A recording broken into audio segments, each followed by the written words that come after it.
मेरा पति रोज मेरी छोटी बहन की पसंद की मिठाई लाता और कहता कि मैं तुम्हारी बहन को अपनी बहन समझता हूँ, इसीलिए उसके लिए मिठाई लाता हूँ। उसे मिठाई देने के लिए वो कहता कि उसे घर बुला लो। मैं भी बेफिक्र होकर उसे अपने घर बुला लेती, क्योंकि वो बहुत काली और बदसूरत थी। मेरा पति मुझ जैसी खूबसूरत पत्नी को छोड़कर भला उसकी तरफ क्यों देखेगा। एक दिन मैंने बहन को घर बुलाया और खुद बाथरूम में चली गई, लेकिन फिर फौरन ही जब साबुन लेने बाहर निकली और जो बाहर का नज़ारा देखा तो मेरी जान निकल गई। मेरी बहन फर्श पर। जब मैंने राकेश को पहली बार नीलम के लिए मिठाई लाते देखा तो दिल खुशी से भर गया। उस दिन नीलम ने कुछ खास नहीं किया था, बस घर के कोने में बैठी अपनी किताब पढ़ रही थी। राकेश ने आते ही मुझे आवाज़ दी, देखो, आज नीलम के लिए उसकी पसंद के गुलाब जामुन लाया हूँ। नीलम ने चौंक कर राकेश की तरफ देखा, फिर नजरें झुका ली। उसके चेहरे पर हमेशा की तरह खामोशी थी और सुकून। मैं मुस्कुराकर प्यालियों में चाय डालने लगी। दिल में फक्र का एक अनोखा एहसास था। मेरी बहन जो बचपन से रंग के ताने सुनती आई थी, अब एक ऐसे इंसान के हाथों से इज्जत पा रही थी जो उसे अपनी बहन कहता था। राकेश का व्यवहार मुझे हमेशा सुकून से भरा लगता था। जब भी नीलम को कोई तकलीफ होती तो वो उसके सर पर हाथ रखकर कहता, कभी लगे कि तुम्हें कोई कम समझ रहा है तो याद रखना कि तुम मेरी इज्जत हो। नीलम कम बोलती थी, शायद इसीलिए ज्यादा महसूस करती थी। उसकी आंखें अक्सर मुझे छुपाकर किसी और ही सन्नाटे में देखती थीं, जैसे उसके अंदर कोई और अधूरा सवाल हो। एक दिन दोपहर को मैंने उसे आंगन में बैठे देखा। राकेश भी पास में ही था। अखबार पढ़ते पढ़ते उसने एक बात कही, नीलम, तुम्हारा सलीका कमाल का है। तुम जैसी हो बहनें तो जिंदगी सुकून से गुजरे। नीलम ने बस सर हिलाया, पर उसके होठों पर एक अजीब मुस्कुराहट थी जो मेरे दिल को ठंडक दे गई। शाम को जब मैंने राकेश से पूछा, तुम नीलम को इतना खास क्यों समझते हो, उसने कहा, क्योंकि वो सबसे अलग है। अपनी बातों में, अपनी खामोशी में, अपनी सच्चाई में। वो मुझे अपनी छोटी बहन की याद दिलाती है जो अब नहीं रही। मैं वो बात दिल से लगा ली। नीलम वाकई किसी की याद हो सकती थी। वो एक परफेक्ट पर्सनैलिटी थी, बस दुनिया ने उसके रंग को एक पर्दा बना दिया था। मैंने कई बार उसे आईने में खुद को देखते पाया, फिर नजरें चुरा लेती। एक बार मैंने कहा, नीलम, तुम बहुत खूबसूरत हो। उसने हंसकर कहा, ये खूबसूरती कभी किसी की पसंद नहीं बनी, ना स्कूल में, ना मोहल्ले में, ना ही कभी सपने में। एक बार वो बीमार पड़ गई। बुखार था, कमजोरी थी। राकेश ने ऑफिस से छुट्टी ले ली, खुद से डॉक्टर के पास लेकर गया। वापस आकर उसने बताया, नीलम का ख्याल रखना जरूरी है, वो अपनी हेल्थ पर बिल्कुल भी ध्यान नहीं देती। मैंने इस बात पर सर हिलाया। अंदर ही अंदर ये सब मेरे दिल को और भी ज्यादा नरम बना रहा था। मैं सोचती थी कि शायद मेरी प्रार्थनाएं रंग ला चुकी हैं। एक ऐसा पति जो मेरी बहन को अपनी बहन से भी बढ़कर चाहता है। नीलम का बर्थडे था तो मैंने सोचा कि सादगी से मना लेंगे, लेकिन राकेश ने छोटा सा सरप्राइज प्लान किया। घर के आंगन में कुछ दोस्तों को बुलाया, छोटा सा केक और नीलम के लिए किताब, काली लड़कियों की खामोश कहानी, उसे ट्रॉफी की तरह दी। नीलम की आंखें नम हो गईं, मगर उसने कुछ नहीं कहा, बस केक काटते हुए एक लंबी नजर राकेश पर जा रुकी, फिर जल्दी से हटा ली। मैंने वो नजर देखी पर कुछ नहीं सोचा। मेरे दिल में शक की कोई जगह ही नहीं थी। आखिर नीलम मेरी बहन थी, सौतेली ही सही, और राकेश, वो तो मेरा सब कुछ था। बचपन में सौतेली माँ के पहले पति से हुई ये बेटी भी माँ की तरह ही मेरी जिम्मेदारी थी। इस दौरान कई और बातें भी हुई जिन पर उस वक्त ध्यान नहीं दिया। एक दिन नीलम ने कहा, दीदी, आप बहुत लकी हैं, राकेश जैसा पति हर लड़की को नहीं मिलता। मैंने हंसकर कहा, और तुम बहुत खुशकिस्मत हो कि तुम्हें ऐसे जीजाजी मिले हैं। नीलम ने हल्की सी हाँ कही और कमरे से बाहर चली गई। कभी कभी राकेश रात को देर से आता तो नीलम दरवाजा खोल देती। मैं किचन में होती, आवाज सुनती, मगर ये सब नॉर्मल लगता था। एक दिन राकेश ने आकर कहा, नीलम को अकेला मत छोड़ा करो, उसे अकेलापन पसंद नहीं। मैंने चौंक कर उसकी तरफ देखा। वो कुछ कहती नहीं है, मगर महसूस जरूर होता है। मैंने ये सब उसकी आदत समझा। कोई और होती तो शायद सोचती, सवाल करती, पर मैंने कभी राकेश पर शक नहीं किया। वो इंसान जो मेरी बहन के लिए दुनिया से लड़ने का जज्बा रखता था, उस पर शक, ऐसा मैं कभी नहीं कर सकती थी। मेरे लिए नीलम एक दुखती रग थी और राकेश उसका मरहम। ये रिश्ता जो इन दोनों के बीच में पनप रहा था, मुझे एक खुशफहमी में रखे हुए था। नीलम ने जब 10वीं के बाद आगे पढ़ने की इच्छा जाहिर की तो मुझे खुशी हुई। मैं जानती थी कि वह हमेशा किताबों से जुड़ी रही, लेकिन कभी भी अपनी इच्छा को साफ तौर पर जाहिर नहीं किया था। मैंने राकेश से बात की। उसने तुरंत कहा, नीलम जैसी लड़कियों को आगे पढ़ने का मौका ज़रूर मिलना चाहिए। हम दोनों ने शहर के सबसे अच्छे कॉलेज का रुख किया और वहाँ उसका एडमिशन हो गया। पहला दिन आया तो मैंने कहा, मैं नीलम को खुद ले जाती हूँ, मगर राकेश ने मना कर दिया। तुम रोज के काम में उलझ जाती हो, मैं लेकर जाऊंगा। सुबह जल्दी निकल सकता हूँ, कोई दिक्कत नहीं है। मैंने मान लिया। मुझे कभी उस पर शक करने की कोई वजह नहीं मिली थी। कॉलेज के गेट पर जब राकेश ने नीलम को अंदर भेजा तो उसकी नज़र आसपास के माहौल का जायजा ले रही थी। नीलम ने खुद को साधारण कपड़ों में छुपाया हुआ था, जैसे अपने वजूद से नज़र चुरा रही हो। मैं खिड़की से ये सब देख रही थी। राकेश ने उसके कंधे पर हाथ रखकर कहा, पहला दिन है, घबराना मत। नीलम ने हल्के से सिर हिलाया और गेट के अंदर चली गई। शाम को मैंने नीलम से पूछा, पहला दिन कैसा था? उसने साधारण सा जवाब दिया, ठीक था। मैंने हंसकर कहा, बस ठीक? वो बोली, कॉलेज बड़ा है, लड़कियां अलग दुनिया की लगती हैं। राकेश ने भी बाद में हंसकर कहा, शुरू में सबको ऐसा ही लगता है, वक्त के साथ आदत हो जाएगी। अगले दिन फिर वही रूटीन, नीलम को लेकर जाना, मैं घर के कामों में लग जाती। कुछ दिन ऐसे ही गुजरे। फिर एक दिन एक कॉल आई, एक अनजान नंबर से। लड़की की आवाज़ थी, संजीदा और सपाट। क्या आपको पता है, आपकी बहन रोज एक आदमी के साथ आती है? मैं सुनकर हंस दी। दिल ही दिल में सोचा, बेवकूफ़ लड़कियां शक करना सीख गई हैं। मैंने फ़ोन बंद कर दिया और राकेश को बताया भी नहीं। उस वाक़ये के बाद मैंने नोट किया कि नीलम अब कॉलेज से वापसी पर ज़्यादा देर तक अपने कमरे में रहने लगी थी। पहले वो आते ही मुझसे बातें करती, अब बस मुस्कुराती और दरवाज़ा बंद कर लेती। मैंने एक दिन पूछा, नीलम सब ठीक तो है ना? उसने कहा, बस थकान हो जाती है। राकेश ने भी कहा, रोज़ाना लंबा सफ़र है, थक जाती होगी। कुछ दिनों के बाद मैंने राकेश के बैग में एक डायरी देखी। अच्छा इत्तेफाक था कि वो खुल गई तो अंदर कुछ तस्वीरें बनी हुई थी, एक लड़की के लंबे घने बाल और एक लॉकेट। मैं चौंक गई और सोचा, राकेश ड्राइंग करता है? मैंने पूछा, ये तुमने बनाया है? उसने मुस्कुराकर कहा, हाँ, बस यूं ही वक्त गुजारने के लिए। उसी दिन मैंने नीलम को आईने के सामने देखा। बालों में नई क्लिप लगी थी और चेहरे पर हल्की सी चमक थी। मैंने हंसकर पूछा, ये क्लिप कहाँ से लाई हो?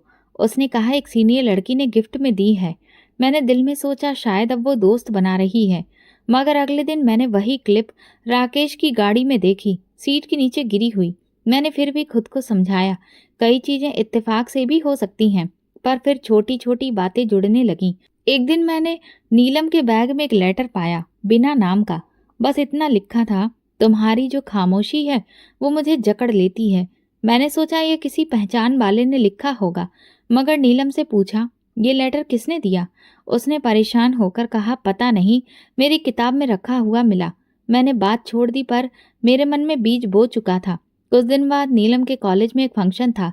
मैंने जाने की इच्छा जाहिर की, पर राकेश ने कहा, मुझे पता है कि तुम्हें भीड़ भाड़ पसंद नहीं है, मैं साथ में चला जाऊंगा। नीलम खामोश रही। मैंने बस सिर हिला दिया। जब वो दोनों वापस आए, नीलम के चेहरे पर हल्की सी चमक थी।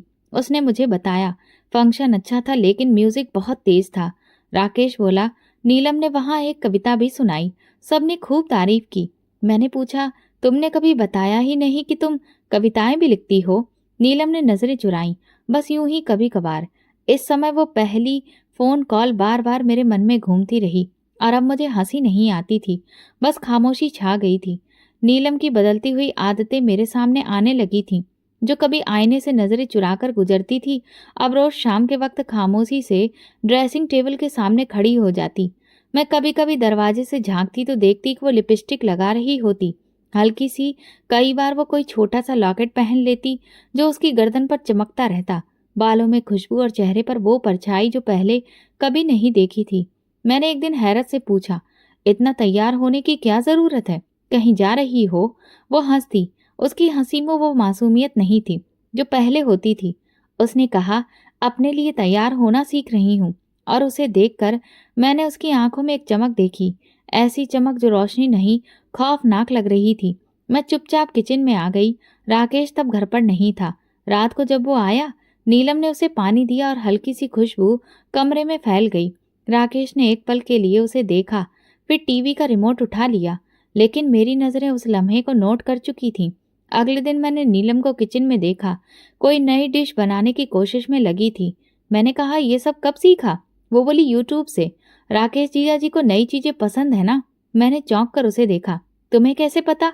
वो बोली, उन्होंने एक दिन जिक्र किया था कि चाइनीज खाना पसंद है, तो मैंने सोचा ट्राई करूं। मैंने बर्तन धोते हुए कहा, कॉलेज पर ध्यान दो, खाना पकाना हमारा काम है। वो खामोश हो गई, फिर नरमी से बोली, मैं तो सिर्फ सीख रही हूँ, कुछ गलत तो नहीं किया। एक और दिन शाम को मैंने देखा कि वो अपने कमरे में कुछ कपड़े चुन रही थी। मैं अंदर गई। एक सूट उसके हाथ में था, वही रंग जो राकेश को पसंद था, नीला। मैंने कहा, ये कब लिया? नीलम बोली, कॉलेज में कल फूड डे है, सब कुछ अच्छा पहनकर जा रहे हैं। मैंने कुछ भी नहीं कहा, बस सिर हिला दिया। अब जब राकेश घर आता, नीलम उसके सामने ज्यादा सुकून से रहती। पहले वो नजरें झुकाती थी, अब वो बात करती, हंसती, कभी किसी बात पर अपनी राय देती, जैसे वो एक दीवार थी जो अब हटने लगी थी। एक दिन मैंने देखा वो राकेश की फेवरेट किताब पढ़ रही थी। मैंने पूछा, ये कब से पढ़ने लगी? वो बोली, जीजा जी ने कहा था कि ये किताब जिंदगी बदल देती है, तो मैंने सोचा पढ़ूं। मैंने तंजिया लहजे में कहा, तुम्हारी जिंदगी तो वैसे ही बहुत बदली जा रही है। वो चुप हो गई। उसी रात मैंने उसके कमरे में एक नया परफ्यूम देखा। मैंने पूछा, ये कहाँ से आया? उसने जवाब दिया, दोस्त ने गिफ्ट में दिया है। मैं कुछ कहना चाहती थी, मगर फिर रुक गई। फिर एक दिन ऐसा आया जब मैंने घर में राकेश की चीजें नीलम के कमरे में देखी। एक बॉल पेन, एक नेवी ब्लू रुमाल जो वो हमेशा ऑफिस में रखता था। मैंने पूछा, ये कहाँ से आया? नीलम बोली, शायद गलती से रख लिया होगा। मैं खामोश हो गई। इस हफ्ते नीलम ने खुद को पूरी तरह से बदलना शुरू कर दिया था। उसने अपनी नजरें चुराना बंद कर दिया था। उसकी आवाज में अब नरमी का एहसास ज्यादा था। मैंने उससे पूछा, तुम कुछ छुपा रही हो? उसने कहा, नहीं दीदी, बस खुद को समझ रही हूँ। एक दिन राकेश घर आया, बहुत थका हुआ था। नीलम तुरंत चाय बनाने किचन में गई। मैंने कहा, मैं बना देती हूँ। वो बोली, नहीं, मुझे बनाना अच्छा लगता है। उसके लहजे में शर्माना नहीं, एक अधिकार था। शाम को जब हम तीनों डाइनिंग टेबल पर बैठे, नीलम ने खुद राकेश की प्लेट में खाना परोसा। मैंने पहली बार राकेश के चेहरे पर वो खामोशी देखी जो किसी अंदरूनी एहसास को छुपाने की कोशिश में थी। मुझे लगा जैसे मैं किसी ऐसे खेल का हिस्सा बन चुकी हूँ जिसके नियम मेरे सिवा सबको पता है। रात गए मैंने नीलम के कमरे की लाइट ऑन देखी। अच्छा, दरवाजा धीरे से खोला तो वो आईने के सामने खड़ी थी। वही लिपस्टिक, वही लॉकेट, वही चमक। और उस चमक में मैंने एक ऐसी रोशनी देखी जो रोशनी नहीं थी, आग थी। मैंने दरवाजा बंद कर दिया और धीरे से वापस आ गई। बिस्तर पर लेटी तो नींद आंखों से कोसों दूर थी। कुछ दिनों से राकेश देर से सोता था। बिस्तर पर आकर लेट तो जाता, मगर मोबाइल उसके हाथ में रहता। कभी कभी कहता, काम का लोड है, कल प्रेजेंटेशन है। मैं भी चुप रहती। मेरी आदत बन चुकी थी सवाल ना करना। मगर उस रात कुछ ऐसा हुआ जिसने मेरी नींद छीन ली। राकेश बाथरूम गया तो उसका मोबाइल बेड पर रह गया। स्क्रीन रोशन हुई और एक नोटिफिकेशन दिखाई दिया, नीलम का। थैंक यू, आपकी बातों से नींद आ गई। वक्त 2:14 रात का। मेरे हाथ वहीं पर, मेरी नज़र स्क्रीन पर जम गई। मैसेज बस छोटा सा था, लेकिन उसमें सब कुछ लिखा था। मैंने मोबाइल नहीं छेड़ा, बस स्क्रीन बंद कर दी। राकेश वापस आया, मोबाइल उठाया, एक नज़र मुझ पर डाली और साइड टेबल पर रख दिया। मैंने कुछ नहीं कहा, लेकिन अंदर कुछ ऐसा टूटा था जो आवाज़ नहीं करता था, मगर सांस लेना मुश्किल बना देता था। सुबह वो ऑफिस चला गया। मैं अकेली बैठी किचन में बर्तन धोती रही। नीलम कमरे से निकली, चाय बनाने लगी। मैंने देखा उसकी आंखों में नींद नहीं थी, मगर चेहरा खुशहाल था, जैसे रात को किसी ने उसके सारे उलझे हुए सवालों को सुलझा दिया हो। मैंने धीरे से पूछा, रात को देर तक जाग रही थी? उसने चौंक कर मेरी तरफ देखा, फिर नजरें चुरा ली। हाँ, पढ़ाई कर रही थी, नींद नहीं आ रही थी। मेरा दिल चाहा कि उस लम्हे उसे सब कुछ पूछ लूं, लेकिन मैं चुप रही। खामोशी मेरे अंदर की बगावत को रोकने का एकमात्र हथियार बन चुकी थी। दोपहर को राकेश ने कॉल की, आज ऑफिस में देर हो जाएगी, क्लाइंट्स आ रहे हैं। मैंने कहा, ठीक है, खाना गर्म कर दूंगी। उसने फोन बंद कर दिया। मैं किचन की खिड़की से बाहर देखती रही। आसमान पर बादल थे और अंदर मेरे दिल में तूफान। शाम को नीलम ने कहा, दीदी आप थक गई होंगी, मैं खाना बना लेती हूँ। मैंने सिर हिलाया। ठीक है, आज तुम बना लो। वो किचन में चली गई और मैं सोफे पर बैठकर उसकी आवाज़ें सुनती रही। बर्तनों की खनक, चाकू के चलने की आवाज़, मसाले की खुशबू और किसी अनकहे रिश्ते की आहट की। रात को खाने के दौरान राकेश ने कहा, नीलम, तुमने बहुत अच्छा खाना बनाया है। वो मुस्कुरा दी। Thank you. आपकी पसंद की सब्जियां थी ना, इसीलिए सोचा खुशबू भी वैसी ही हो जैसी आपको पसंद है। मैंने चम्मच हाथ में पकड़े पकड़े राकेश की तरफ देखा। उसने सिर्फ एक लम्हे के लिए मेरी नज़र का सामना किया, फिर प्लेट की तरफ ध्यान देने लगा। अगले दिन राकेश का मोबाइल ड्राइंग रूम में रह गया। वो नहाने गया और मैं खुद को रोक नहीं पाई। मैंने सिर्फ एक बार स्क्रीन पर उंगली फेरी। मैसेज खोले। नीलम के नाम पर कई बातें थीं, ज़्यादातर आम, लेकिन कुछ बातें मुझे अंदर से हिला गईं। कभी कभी लगता है तुम्हें पहले जान लेती तो मेरी जिंदगी कुछ और होती। तुम समझती हो, और यही सबसे कीमती बात है। मैंने मोबाइल बंद कर दिया। कोई तस्वीर नहीं थी, कोई भावनाओं का इजहार नहीं, लेकिन होंठ सब कुछ कह रहे थे। मैंने खुद से झूठ बोला। शायद वो सिर्फ उसे सहारा दे रहा है, जैसे एक भाई देता है, लेकिन दिल जानता था ये सच नहीं था। मैंने अपने रोजमर्रा के रूटीन को बदला। नीलम को ज्यादा करीब नहीं आने दिया। उनके बनाए खाने को बहाने से टालने लगी। राकेश अगर कोई तारीफ करता तो मैं चुप रह जाती, लेकिन वो सब नोट कर रहा था। एक दिन मैंने नीलम से कहा, तुम्हारा कॉलेज कब खत्म होता है? उसने जवाब दिया, 2 महीने बाकी हैं, फिर फाइनल एग्जाम्स होंगे। मैंने कहा, फिर कुछ और करने का सोचा है? वो बोली, शायद टीचिंग या फिर कोई कोर्स। मैंने बात खत्म कर दी। दिल चाहा कि कहूँ राकेश तुम्हारा कोर्स नहीं है, पर जुबान बंद रही। हफ्ते के आखिर में राकेश ने कहा, चलो बाहर खाना खाने चलते हैं, तुम्हारी पसंद का रेस्टोरेंट है।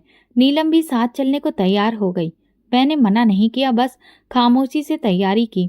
रेस्टोरेंट में वो दोनों बातें करते रहे। मैं सुनने वाली बनी रही। नीलम ने राकेश से एक सवाल किया, आपको बचपन में क्या बनने का शौक था? राकेश ने कहा, पायलट, लेकिन किस्मत ने जमीन से जोड़ दिया। मैंने वो बात सुनी और महसूस किया वो अपने सपने उससे शेयर कर रहा है, जो सपने कभी मुझसे शेयर नहीं किए गए। रात को मैंने राकेश से पूछा, तुम्हें नीलम से बातें करना अच्छा लगता है? वो बोला, हाँ। वो सुनती है और जवाब भी देती है। तुम तो अक्सर खामोश हो जाती हो। मैंने कहा, खामोशी हमेशा कमजोरी नहीं होती। वो कुछ नहीं बोला। मैं जान चुकी थी कि खामोशी से सबको सुनाई देता है, और झूठ वो होता है जो हम खुद से बोलते हैं बार बार, ताकि सच की चीखें दब जाएं। वो सुबह आम सी लग रही थी। नाश्ते की मेज पर मैं खामोश बैठी थी। अखबार मेरे हाथ में था, लेकिन शब्दों की कोई अहमियत बाकी नहीं रही थी। राकेश मोबाइल पर ऑफिस की मीटिंग के नोट्स पढ़ रहा था। मैं और नीलम किचन में चाय बनाने में व्यस्त हो गए थे। मैं सब कुछ देख रही थी, सुन भी रही थी, लेकिन अब महसूस होना कम हो गया था। नीलम ने कप में चाय डाली, साइड टेबल पर रखी चीनी की शीशी से चीनी ली और चुपचाप प्याली राकेश के सामने रख दी। राकेश ने मोबाइल नीचे रखा, चाय को धीरे से उठाया। उसकी नजरें नीलम पर टिक गईं। नीलम ने नजरें झुका ली, मगर उस लम्हे की खामोशी मेरे दिमाग पर हथौड़े की तरह पड़ी। वो दोनों एक दूसरे को देख रहे थे, जैसे शब्द की जरूरत ही ना रही हो। मैंने खाली प्लेट में चम्मच रखा और दिल में एक चीख दबी, चाय ठंडी हो रही है। मैंने जबरदस्ती आवाज में कहा। राकेश ने चौंक कर मेरी तरफ देखा, फिर कप उठाकर एक घूंट पिया। अच्छी है, उसने कहा। नीलम वापस किचन में चली गई। मैंने कप की तरफ देखा। चाय की खुशबू साधारण थी, लेकिन उस लम्हे का जायका मेरे गले में अटक गया था। शाम को मेहमान आने वाले थे। मैंने नीलम से कहा, किचन में थोड़ा हाथ बटा देना, दोपहर से सिर दर्द कर रहा है। उसने तुरंत चूल्हा संभाल लिया, सब्जी काटने लगी। काम के दौरान राकेश आया और नीलम से पूछा, पिछले हफ्ते की फिल्म देखी तुमने? उसने हंसकर कहा, नहीं, दीदी ने टीवी पर चैनल ही बदल दिया था, मैं पूरी नहीं देख सकी। राकेश ने मेरी तरफ देखा, कभी उसकी पसंद का भी कुछ लगा दिया करो। मैंने नजरें चुरा ली। अब राकेश मुझे नसीहतें देने लगा था। रात गए, सब सोने चले गए। मैं उठकर पानी पीने किचन में आई तो देखा नीलम किचन साफ कर रही थी। मैंने पूछा, इतनी रात गए? वो बोली, आप थक गई थी, मैंने सोचा आप आराम करिए, बस मैं कर लेती हूँ। मैं उसके पास खड़ी रही, फिर धीरे से बोली, तुम्हें लगता है तुम सब कुछ संभाल सकती हो? वो चौंक गई, मेरी तरफ देखा। क्या मतलब? मैंने कहा, राकेश के लिए चाय, खाना, फिल्म सब तुम्हें ही याद रहता है। उसने कुछ देर खामोशी ओढ़ी, फिर बोली, मैं बस मदद कर रही हूँ। पहले उस रात कुछ नहीं कहा, लेकिन मेरी रात रो रो कर गुजर गई। एक दिन मैंने नीलम को राकेश के साथ बैठे देखा। वो उसे किताब दिखा रही थी। मैं दूर से सुन रही थी। ये वाला पेज देखिए, ये जो लिखा है ना, वो मुझे आपकी बातों जैसा लगता है। राकेश हल्का सा मुस्कुराया और किताब खोलकर देखने लगा। मैं अंदर आई तो वे दोनों खामोश हो गए। मैंने एक पल को उनकी नजरें महसूस की, जैसे वो मुझसे कुछ छुपा रहे हों। राकेश ने बात का रुख बदल दिया। आज खाने में क्या है? मैंने जवाब दिया, जिसका स्वाद तुम्हें अब याद नहीं रहता। वो चुप हो गया और नीलम चेहरा झुकाकर किचन में चली गई। कुछ दिन के बाद सुबह नीलम ने फिर चाय बनाई। मैंने कप उठाने के लिए हाथ बढ़ाया तो उसने राकेश के सामने रख दिया। मेरे हाथ हवा में रह गए। राकेश ने बस एक लम्हे को मेरी तरफ देखा, जैसे कुछ कहना चाहता हो, मगर वो लम्हा गुजर गया। मैंने उस दिन चाय नहीं पी। वो लम्हा मेरी जुबान से नहीं, मेरे दिल से निकल चुका था। खामोश चाय मेरे सब्र की आखिरी कड़ी थी। मैंने बहुत दिनों से किसी से दिल की बात नहीं की थी। अंदर ही अंदर सब सहती जा रही थी, जैसे खामोशी मेरे वजूद का हिस्सा बन गई हो। लेकिन उस दिन जब सोनिया मिली, उसकी आंखों में एक अलग ही सवाल था। हम कॉफी शॉप पर बैठे थे, पर मेरी नजरें बार बार मोबाइल पर जा रही थीं। राकेश ने निकलते वक्त कहा था, नीलम को कॉलेज से लेते हुए कुछ मिठाई लेते आऊंगा। उसकी तबीयत आज कुछ बोझिल सी थी। सोनिया ने कॉफी का घूंट लिया, फिर बोली, तुम्हारा पति रोज मिठाई लेकर आता है ना? तुम्हारी बहन के लिए? मैंने सर हिलाया। हाँ, वो कहता है नीलम को मीठा पसंद है। सोनिया ने आईब्रो चढ़ाई। बस इसीलिए? या फिर तुम्हें पता ही नहीं कि वो अब क्या पसंद करता है? मैं हंस पड़ी। सोनिया, वो नीलम है, मेरी काली शर्मीली साधारण बहन। उसे कोई वैसे नहीं देखता जैसे हम देखते हैं। सोनिया ने चम्मच रखी और धीरे से कहा, कभी आईने से बाहर भी देखा है? मेरे दिल में कुछ उलझा, जैसे जमीन नीचे से खिसकने लगी हो। मैंने जल्दी से बात बदली। नीलम अब थोड़ी खुल गई है। तुम्हें याद है पहले कितना चुप रहती थी? सोनिया ने मेरी तरफ देखते हुए कहा, कभी कभी जो चुप रहते हैं वही सबसे ज्यादा बोलना चाहते हैं। सिर्फ सुने जाने की देर होती है। मैंने कॉफी का कप हाथ में लिया, लेकिन होठों तक नहीं ले जा सकी। अंदर कोई बात गर्दिश कर रही थी, एक सवाल जो मैं खुद से भी पूछने से डरती थी। घर वापस आई तो राकेश और नीलम आंगन में बैठे थे। राकेश कुछ समझा रहा था, शायद उसके नोट्स का कोई हिस्सा, और नीलम खामोशी से सुन रही थी। मैंने कप धीरे से रखा, लेकिन दोनों ने मुझे आते देखा और बात रोक दी। राकेश ने कहा, नीलम का वाइवा होने वाला है, मैं कुछ तैयारी करवा रहा था। नीलम ने नजरें झुका ली। मैंने कहा ठीक है और अंदर चली गई। कमरे में आकर मैंने आईना देखा। मेरे चेहरे पर वो सुकून नहीं रहा था जो कभी हुआ करता था। एक औरत अपने चेहरे पर थकान, धोखा, झूठ सब पढ़ सकती है, अगर वो खुद को पढ़ने की हिम्मत रखे। अगले दिन नीलम किचन में थी। मैंने उससे कहा, आज तुम्हारा पेपर था? नीलम ने कहा, हाँ। ठीक हो गया? मैंने पूछा, राकेश लेकर गया था? वो रुकी, फिर धीरे से बोली, हाँ, उनका ऑफिस भी उसी तरफ था तो साथ चले गए। मैंने कुछ नहीं कहा। उसी दिन शाम को मैंने जानबूझकर नीलम के कमरे का रुख किया। दरवाजा खुला था। वो टेबल पर बैठी कोई कार्ड बना रही थी। मैंने कहा, ये क्या है? वो चौंक गई। बोली, बस ऐसे ही बोर हो रही थी तो सोचा कुछ क्रिएटिविटी कर लूं। मैं करीब गई और देखा कार्ड पर लिखा था, कभी कभी किसी की मौजूदगी किसी कीमती चीज से ज्यादा कीमती होती है। मैं खामोशी से पलट गई। उसी रात राकेश ने कहा, नीलम की तबीयत कुछ दिनों से डाउन है, उसे बाहर ले जाना चाहिए, कुछ फ्रेश हवा मिलेगी। मैंने सिर हिलाया। ले जाओ, तुम्हारी समझदारी पर अब मुझे शक नहीं रहा। राकेश ने चौंक कर मेरी तरफ देखा, लेकिन कुछ बोला नहीं। नीलम दरवाजे के पास खड़ी सुन रही थी। मैंने देखा उसके चेहरे पर कोई भाव नहीं था। शायद वो अब जान चुकी थी कि मैं सब जान गई हूँ। अगली सुबह मैंने सोनिया को कॉल किया। तू कल फ्री है? वो बोली, हाँ, सब ठीक। मैंने कहा, आईने से बाहर देखने का वक्त आ गया है। सोनिया हंसी। क्या नजर आया? मैं खामोश रही। फिर कहा, सब कुछ, जो अब तक नजरअंदाज करती रही थी। मैंने इस बार चाय खुद बनाई। जब राकेश ने पूछा, नीलम कहाँ है, तो मैंने जवाब दिया, जहाँ तुम रोज मिठाई लेकर जाते हो वहीं होगी। वो खामोश हो गया और मुझे लगने लगा कि सच के करीब होना सबसे तकलीफदेह बात होती है। कई दिनों से मैं हर लम्हा कुछ न कुछ देख रही थी, एक खामोश सिलसिला जो अब नजरों से नहीं, दिल को जख्मी करने लगा था। मैंने हर छोटी बात को नजरअंदाज किया, हर बड़े लम्हे को इत्तेफाक समझा, लेकिन कुछ बातें ऐसी होती हैं जो अंदर जम जाती हैं, जैसे कोई दाग जो न छूटता है न छुड़ाता है। वो शाम बारिश हो रही थी। मैंने आंगन से कपड़े समेटे और कमरे की तरफ बढ़ गई। नीलम बैठी किताब पढ़ रही थी। कमरे में अंधेरा था। खिड़की के पास रखी मोमबत्ती की लौ टिमटिमा रही थी। मैं अंदर गई, एक पल को रुकी, फिर धीरे से पूछा, एक बात पूछूं? नीलम ने नजर किताब से हटाई। जी दीदी, मैंने सांस भरकर कहा। राकेश तुमसे इतना क्यों बात करता है? नीलम के हाथ से किताब फिसलते फिसलते रह गई। उसने पलकें झुकाई और धीरे से कहा, क्योंकि आप सुनती नहीं हो। वो सिर्फ सुनता है।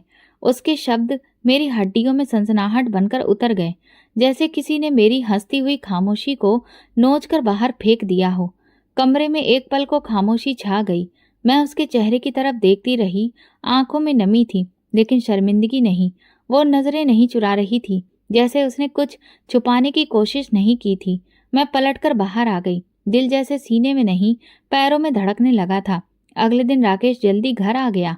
नीलम लॉन्ज में मौजूद थी। उसने कहा, आपको ऑफिस से छुट्टी मिल गई? राकेश हंसा। आज दिल नहीं लग रहा था। सोचा कि तुम लोगों के साथ वक्त गुजार लूं। मैंने बात काट कर कहा, काम का दिल छोड़ना भी अब आसान हो गया है। राकेश ने चौंक कर मेरी तरफ देखा, लेकिन कुछ नहीं कहा। नीलम ने खामोशी से पानी का गिलास लाकर टेबल पर रख दिया। राकेश ने गिलास उठाया और एक लम्हे के लिए नीलम की तरफ देखा, फिर धीरे से कहा, थैंक यू। मैंने बोला, अभी नोट किया। अब हर चीज मेरे लिए नई तरह से मायने रखती है। पानी देना, आंख मिलाना, खामोशी में बात करना, सब कुछ जहर लगने लगा है। शाम को मैंने जानबूझकर राकेश के सामने नीलम की तारीफ की। नीलम बहुत समझदार हो गई है। हर काम खुद सीख रही है, हर वक्त हाजिर। राकेश ने सिर हिलाया। हाँ, उसके जैसा ध्यान रखने वाला कम ही होता है। मैंने सवालिया नजरों से उसकी तरफ देखा। मेरे ध्यान में कभी कमी थी? राकेश ने झिझक कर कहा, नहीं, तुम भी बहुत ख्याल रखती हो। बस नीलम थोड़ी ज्यादा जागरूक है, बात को जल्दी समझती है। मैं हंसने लगी। हाँ, शायद इसीलिए तो तुम उसे इतना सुनते हो। राकेश ने नजर चुराई। नीलम किचन से निकल रही थी। उसके कदम एक लम्हे को रुके, मगर फिर वो बिना कुछ कहे अपने कमरे में चली गई। उसी रात मैंने नीलम को उसके कमरे में बुलाया। वो आई, चेहरा उतरा हुआ था, आंखें लाल। मैंने कुर्सी की तरफ इशारा किया, बैठो। नीलम बैठ गई। मैंने दोबारा वही सवाल दोहराया, मगर इस बार लहजे में कठोरता थी। राकेश तुमसे इतनी बातें क्यों करता है? नीलम ने दोबारा पलकें झुकाई, हाथ कांप रहे थे। फिर धीरे से बोली, क्योंकि वो सुनते हैं। मैं बात करती हूँ और वो सुनते हैं। मैंने टेबल पर रखा गिलास जोर से दबाया। और क्या मैं कुछ नहीं सुनती? क्या मैं सिर्फ काम करने वाली हूँ? नीलम ने एक पल को मेरी तरफ देखा, फिर धीरे से कहा, नहीं दीदी, आप सुनती नहीं, सिर्फ जवाब देती हैं। वो खामोशी में भी जवाब देता है। मेरी सांसें उखड़ने लगीं। मैं कुछ बोल ही ना सकी। नीलम खामोशी से उठी, दरवाजे की तरफ बढ़ी और जाते जाते बोली, मैंने कुछ नहीं मांगा, बस जो सुना वही अच्छा लगा। मैं उसे जाते हुए देखती रही। उसकी कमर सीधी थी, चेहरा सुकून से भरा था, लेकिन आंखें भीगी थीं। मैंने वहां की हर चीज को देखा। उसे शर्म नहीं, सिर्फ दुख था। किसी के लिए वो आवाज हो सकती है, पर मेरे लिए वही लम्हा कयामत था। सुबह मैंने नीलम को आवाज दी, किचन में सामान देख लेना, मैं नहा कर आती हूँ। वो कमरे में कुछ लिख रही थी। बिना देखे मेरी तरफ बढ़ी। ठीक है दीदी, आप फिक्र ना करें। मैं बाथरूम में गई, पानी चलाया, तौलिया और शैम्पू उठाया, लेकिन जैसे ही साबुन खत्म हुआ, मैं तौलिया लपेटकर बाहर निकली। दरवाज़ा खुला और फिर जो नज़ारा देखा, मेरी आत्मा जैसे शरीर से निकल गई हो। सामने लॉन्च के पास नीलम बैठी थी। उसकी आंखों में नमी थी, होंठ कांप रहे थे और राकेश उसके सामने झुका हुआ था। राकेश ने झटके से गर्दन मोड़ी, मुझे देखा और फौरन सीधा हो गया। नीलम के हाथ कांप रहे थे। वो घबराकर खुद को संभालने की कोशिश कर रही थी। मेरे कदम दरवाजे पर जड़ हो गए, जैसे जमीन में धंस गए हों। राकेश ने तुरंत कहा, ये कुछ नहीं है। वो गिर गई थी, बस। मैंने हाथ उठाकर उसे रोक दिया। मेरी समझ जैसे कट चुकी थी। उसकी आवाज आ रही थी, मगर अब उसका कोई मतलब नहीं रह गया था। नीलम ने उठने की कोशिश की, लेकिन उसका दुपट्टा एक तरफ पड़ा था, बाल बिखरे हुए थे और वो नजरें नहीं उठा पा रही थी। मैंने एक कदम पीछे हटाया और दरवाज़ा बंद कर लिया। कमरे में आकर मैं जमीन पर बैठ गई। पूरा शरीर ठंडे पानी से भीगा था, लेकिन आत्मा जैसे पसीने से भीगी हुई थी। राकेश दरवाजे के बाहर आया। वो बस गिर गई थी। तुम गलत समझ रही हो, मैं कसम खा सकता हूँ। मैंने कुछ नहीं कहा। नीलम की चप्पल की आवाज़ सुनाई दी, फिर दरवाज़ा बंद होने की, जैसे वो भी अब कैद हो गई हो। किसी ऐसे लम्हे में जो कभी मिट नहीं सकता। शाम तक मैं बिस्तर पर लेटी रही, किसी से कुछ पूछा नहीं, न राकेश से न नीलम से। घर में मातम जैसा माहौल था, मगर ये खामोशी भी तबाही की आवाज़ होती है। रात को राकेश मेरे पास आया, बैठा और धीरे से बोला, क्या तुम मुझ पर भरोसा नहीं करती? मैंने सीधा उसकी आंखों में देखा। वो चुप हो गया। मैंने कहा, झूठ मत बोलो, मुझे अब सच सुनने की आदत हो चुकी है। राकेश ने कहा, मैं कुछ नहीं कहना चाहता, तुम जो चाहे सोच लो। वो हंसी जो दिल के अंदर खून बनकर निकली थी। अगले दिन नीलम मेरे सामने आई, हाथ में ट्रे थी जिसमें 4 बिस्किट थे, जैसे कुछ हुआ ही ना हो। मैंने कहा, अब भी चाहती हो कि मैं कुछ ना पूछूं? वो रुकी, बस बोली, आपने कुछ खाया नहीं था। मैंने सवाल दोहराया, राकेश के सामने क्यों थी? क्या चल रहा था? नीलम ने नजरें झुका ली, फिर धीरे से बोली, मैंने कुछ नहीं किया। मैं फुपकारते हुए बोली, तो वो झुका हुआ क्यों था? तुम जमीन पर क्यों थी? वो बोली, मैं गिर गई थी, बस। मैं चाय की ट्रे ले जा रही थी। मैंने ट्रे एक तरफ रख दी। चुप रहो नीलम, बहुत बोलने लगी हो। वो चुप हो गई, लेकिन उसकी खामोशी में वो बेगुनाही नहीं थी। घर का हर कोना मेरे लिए अब अजनबी हो चुका था। दीवारें जैसे मुखौटे पहन चुकी थीं। मैं वो औरत बन चुकी थी जो अपने ही घर में अजनबी हो गई थी। 2 दिन बाद मैंने नीलम को देखा। वो छत पर फोन पर बात कर रही थी। मेरे आने पर चौंकी नहीं, फोन बंद किया और नीचे आई। मैंने पूछा, किससे बात हो रही थी? वो बोली, ममता से। मैं हंसी, अब तो तुम्हारे बहाने भी बदलने लगे हैं। नीलम चुप हो गई। उसी रात मैंने राकेश के फोन की स्क्रीन पर एक नोटिफिकेशन देखा। नीलम का मैसेज था, तुम ठीक तो हो ना? मैं परेशान हो गई हूँ। मैंने फोन उसके सामने रख दिया। ये भी सिर्फ ख्याल है ना? राकेश ने कहा, हाँ बस ख्याल। मैंने कहा, फिर मुझे बता दो, मोहब्बत कब से ख्याल बनने लगी है? वो चुप रहा और वही खामोशी मेरी आखिरी चीख बन गई। मैंने खुद को बहुत दिनों तक खामोश रखा। वो दरवाज़ा जो मैंने कभी खुद खोला था, अब मेरे सोचने तक के लिए भी बंद हो चुका था। राकेश और नीलम का हर वजूद, हर आहट मेरे अंदर कुछ नोच रहा था, लेकिन मैं कुछ कहती नहीं थी। मैं संभलती रही, जैसे सब कुछ ठीक हो सकता है। लेकिन कुछ सच ऐसे होते हैं जो जुबान पर आ जाएं तो वापस नहीं जाते, और दिल पर आ जाएं तो ख़त्म नहीं होते।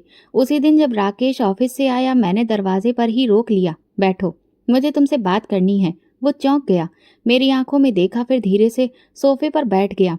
मैं उसके सामने बैठकर बोली, एक सवाल है, सीधा जवाब चाहिए, झूठ बर्दाश्त नहीं होगा। राकेश ने सांस भरी, पूछो। मैं नजरें गड़ाकर बोली, क्यों? वो जैसे लम्हा भर रुका, फिर धीरे से बोला, तुम तो हर चीज में खूबसूरती ढूंढती हो, मैं इंसान ढूंढ रहा था।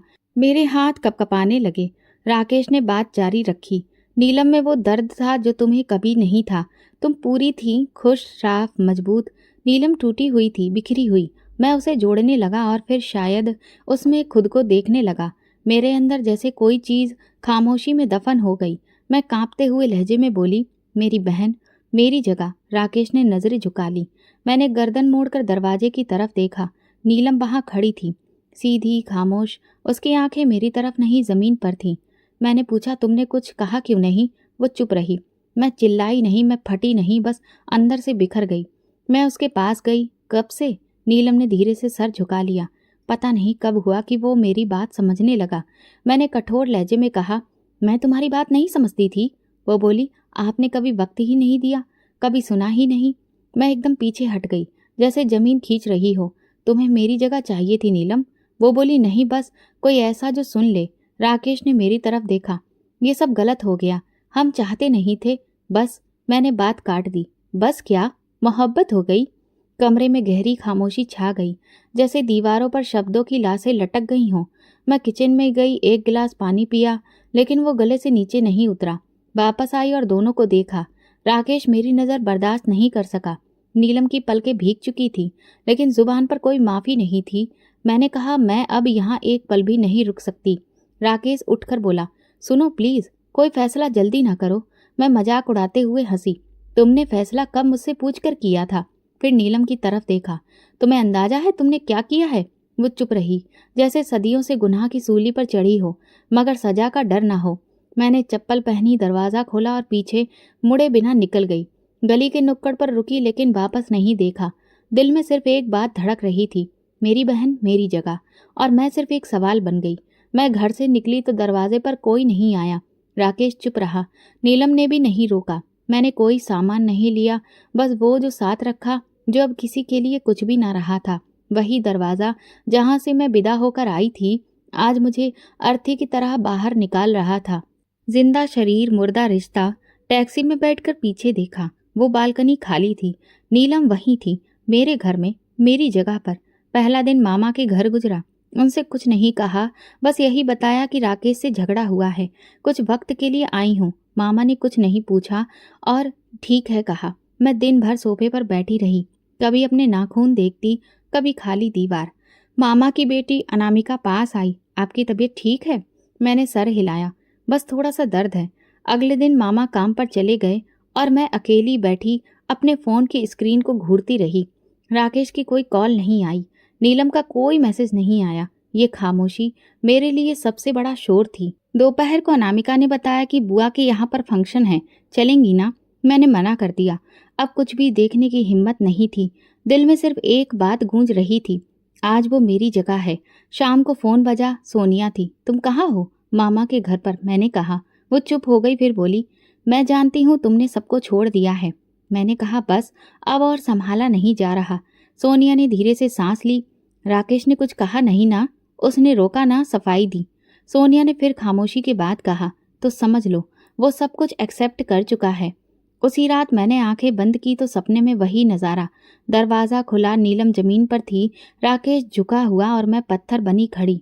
सुबह आँख खुली तो मैंने खुद को आईने में देखा, चेहरा उतरा हुआ, आंखें लाल, बाल बिखरे हुए और दिल बिल्कुल खाली। 3 दिन गुजर गए, ना कोई कॉल ना कोई बात। चौथे दिन माँ ने प्यार से पूछा, बेटा घर वापस जा रही हो? मैंने धीरे से जवाब दिया, घर अब किसी और का हो चुका है। मामा कुछ न समझे लेकिन चुप हो गए। मैंने फ़ोन निकाला, राकेश का नंबर देखा लेकिन कॉल नहीं की। फिर नीलम का नंबर देखा, उसकी प्रोफाइल तस्वीर अब बदल चुकी थी। एक गार्डन में जिसमें एक काली चिड़िया बैठी थी। मैं हंसी, एक काली चिड़िया जो किसी और की छत पर बसेरा कर चुकी थी। मैंने उसे मैसेज किया, कैसी हो? 2 घंटे तक कोई जवाब नहीं आया। मैंने दूसरा मैसेज किया, तुम जानती हो मैं तुम्हें माँ बाप की निशानी समझती थी। अब की बार भी खामोशी। कुछ दिनों बाद एक पुरानी पड़ोसन का फ़ोन आया, बेटा तुम्हें पता है ना, नीलम अब राकेश के साथ हर जगह जाती है।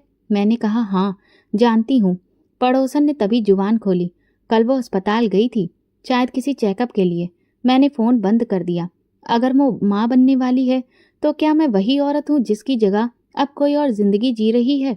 मैं सोफे से उठी, पर्दा हटाया। बाहर बारिश हो रही थी। हर कतरा जैसे मुझसे कह रहा हो सब कुछ लुट गया। अब मैं हर रात एक ही सपना देखती हूँ। दरवाज़ा खुलता है, नीलम सामने खड़ी होती है, राकेश उसके साथ और मैं वहीं अकेली। इस लम्हे में कैद। दरवाजे खुलते हैं, बंद होते हैं, रिश्ते उतर जाते हैं और जगह भर जाती है, लेकिन कुछ खालीपन उम्र भर साथ रहता है। अदालत की इमारत के अंदर सब कुछ नियम के हिसाब से लग रहा था।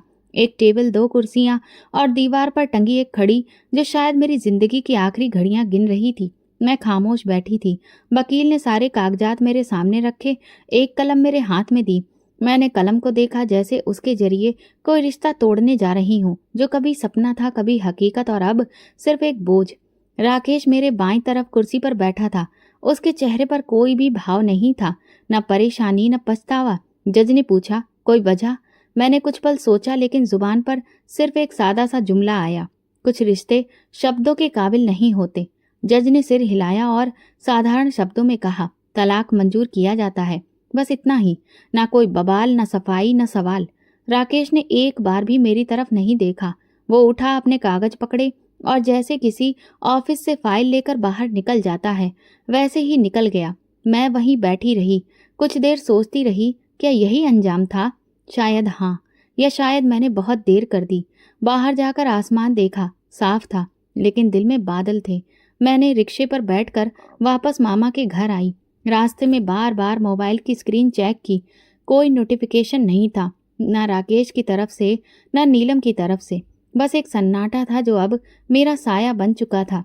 उसी रात मैंने नीलम को एक आखिरी मैसेज किया, मैं आज़ाद हो चुकी हूँ, तुम्हारे लिए अब कोई रुकावट नहीं रही, खुश रहो। मैसेज डिलीवर हुआ लेकिन रीड नहीं। अगले दिन तक कोई जवाब नहीं आया। चौथे दिन मैंने उसका स्टेटस देखा, नया था, एक खूबसूरत रंग और कैप्शन, नई शुरुआत। मेरे हाथ से मोबाइल छूटते छूटते बचा तो ये उनके लिए नई शुरुआत थी और मेरे लिए बस एक अंत, बिना आवाज़, बिना अधिकार। मैंने सोनिया को बताया, तलाक हो गया है। वो बोली, मैं आ रही हूँ। 2 घंटे बाद वो मेरे सामने बैठी थी। मेरे हाथों को पकड़कर बोली, तुमने बहुत हिम्मत दिखाई है। मैंने कहा, हिम्मत नहीं, सिर्फ बर्दाश्त खत्म हो गई थी। उसने धीरे से पूछा, अब क्या सोचा है? मैंने जवाब दिया, कुछ भी नहीं। अब सोचने के लिए कुछ बचा ही नहीं। अगले दिन मामा ने मुझसे कहा, बेटा चाहो तो कहीं नौकरी कर लो, वक्त कट जाएगा। मैंने हाँ कर दी। एक छोटे से स्कूल में पढ़ाने की नौकरी मिल गई। बच्चे मासूम होते हैं, उनके चेहरों पर कोई धोखा नहीं लिखा होता। मैं रोज बच्चों को पढ़ाती, शाम को घर आती और रात को खुद से सवाल करती, किसकी गलती थी? एक दिन स्कूल में एक बच्ची ने पूछा, मिस, अगर किसी का दिल टूट जाए तो क्या वो ठीक हो सकता है? मैं मुस्कुराकर बोली, ठीक हो सकता है, लेकिन वो पहले जैसा नहीं रहता। शाम को घर आकर मैंने मोबाइल चेक किया। नीलम का मैसेज अभी भी सीन में था, लेकिन कोई जवाब नहीं। मैंने एक आखिरी संदेश भेजा, काश तुम्हें एक बार बता पाती कि सब कुछ क्यों किया मैंने। शायद तुम माफ ना कर पाती, मगर समझ जरूर लेती। मैसेज फिर इग्नोर कर दिया गया, जैसे कुछ हुआ ही ना हो। मैंने एक नया फ़ोन नंबर लिया, पुरानी यादें डिलीट कर दी, राकेश की तस्वीरें, मैसेज, वॉइस नोट्स, सब। लेकिन दिमाग से वो नज़ारा नहीं जाता, वो दरवाज़ा, वो दोनों और मेरी खामोशी। अब मैं खुद को नहीं रोकती, बस रात को सपने में दरवाजे खोलती हूँ और हर बार वही नज़ारा देखती हूँ। अदालत में जो जुबान बंद थी, वो दिल आज चिल्ला रहा है, मगर कोई सुनता ही नहीं, क्योंकि कुछ रिश्ते सच में शब्दों के काबिल नहीं होते। आज भी जब किसी महफिल में बैठती हूँ, कोई जुमला कहीं न कहीं सुनाई दे ही जाता है।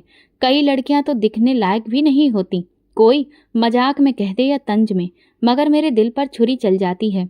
मेरे अंदर कुछ तड़प उठता है, क्योंकि मुझे तो वही काली लड़की ले डूबी, वही जो मेरी बहन थी, वही जिसे मैं हमेशा अपनी छांव के नीचे छुपाती रही और अंदर ही अंदर बदसूरत समझती रही।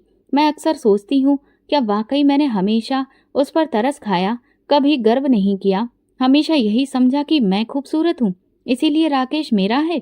कभी सोचा भी नहीं था कि राकेश की नज़र उस पर भी जा सकती है, एक काली, खामोश, साधारण लड़की पर।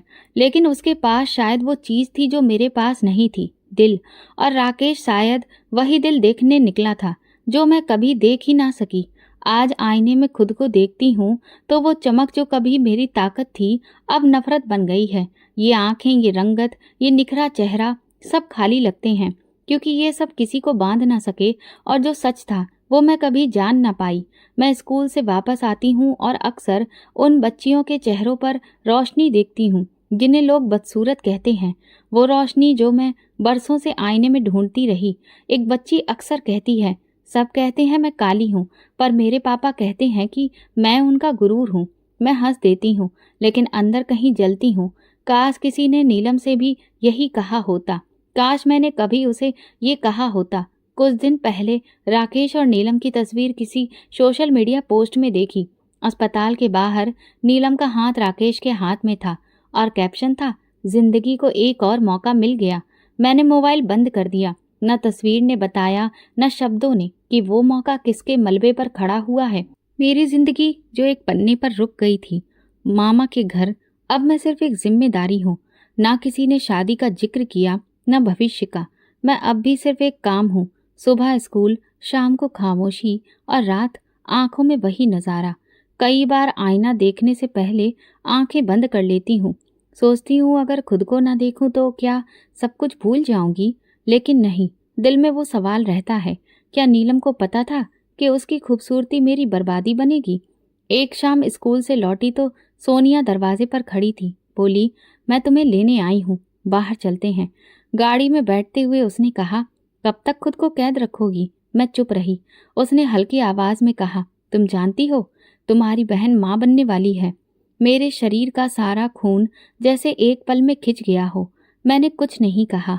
सोनिया ने धीरे से मेरे हाथ पर हाथ रखकर कहा, कभी सोचा, जो तुमने नीलम के बारे में बचपन से सोचा वही तुम्हारे साथ हो जाए तो कैसा लगेगा? मैंने जवाब दिया, सोचती हूँ हर दिन, और यही सबसे बड़ा दुख है। सोनिया ने कहा, लेकिन तुमने उसे माफ नहीं किया ना? मैंने नजरें बाहर मोड़ ली। नहीं, क्योंकि जो कुछ उसने किया वो कभी माफ नहीं किया जा सकता है। मैं जानती हूँ वक्त सब बदल देता है, मगर कुछ जख्म होते हैं जो सिर्फ नजरों से ओझल होते हैं, दिल से नहीं। एक दिन स्कूल में एक बच्ची ने पूछा, मिस, आपकी बहन है? मैं चौंक गई। कुछ लम्हों तक चुप रही, फिर धीरे से कहा, हाँ, थी। बच्ची ने मुस्कुराकर कहा, वो आप जैसी खूबसूरत होगी ना। मेरे होंठ कांप गए। दिल एक लम्हे को रुक गया। मैंने जवाब दिया, वो मुझसे ज्यादा खूबसूरत थी। उसके पास दिल था। मैं जानती हूँ लोग आज भी नीलम को वैसे ही समझते होंगे, सदा डूबी हुई, कम बोलने वाली।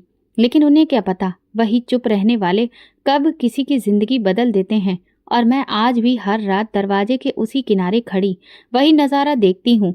वही बहन, वही झुका हुआ पति और वही औरत जिसने खुद को आईने में खूबसूरत समझा मगर अंदर से खाली थी। और सच ये है, खाली दिल से कभी कोई रिश्ता नहीं बनता। तो दोस्तों, अगर आपको हमारी कहानी पसंद आई हो तो कमेंट करके ज़रूर बताएं। वीडियो को लाइक करें और ज़्यादा से ज़्यादा शेयर करें। अगर आप चैनल पर नए हैं तो सब्सक्राइब जरूर करें। नोटिफिकेशन बेल को दबा दें ताकि अगली अपडेट सबसे पहले आपको मिले। धन्यवाद।